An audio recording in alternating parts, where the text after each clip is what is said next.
E poi vedi sto guatto, che è tanto amico che ti fa, ma scusa, no? Ma che focca, lo faccio con il nipponico vintage, parti col fresco, un'oretta, su 60 e passa chilometri, ti metti a una piotta, 90 e arrivi facile. Tutto giusto, tutto bello, tutto da programma, però a Green Foc dopo 19 km 800 metri 19,7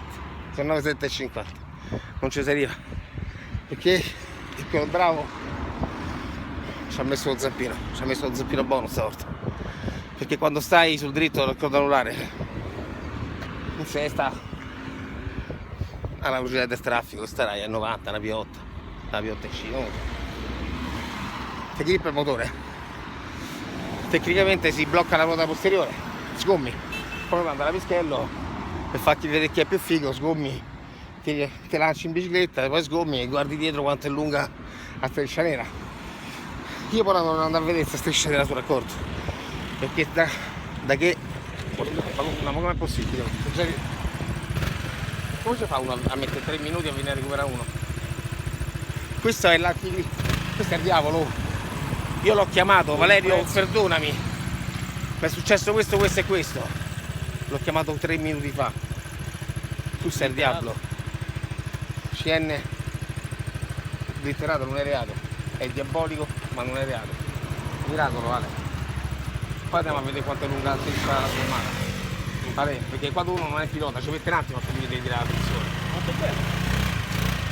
Ma quello bravo ci ha messo il zampino bene, mi ha messo il ditino sopra e mi ha tenuto dritto a camminare dritto.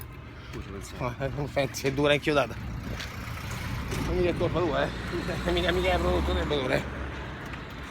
Che fai? Non sei neanche in grado di mandare giù una pedivella? Valerio? Inchiodato! I famosi chiodi. No, sta fuori. Secondo me sto male. Non è che c'è di peggio. Cioè che miracolo. La raccontiamo. Gliela raccontiamo senza grazie. Non cazzo questo. Pezzi di ferro. Si ripara tutto. E gliela facciamo pure a vedere la partita. Bella 10 minuti stiamo a casa. questo è messo il mio Dio solo. A me mi fai paura. Che ci hai messo? Le telecamere?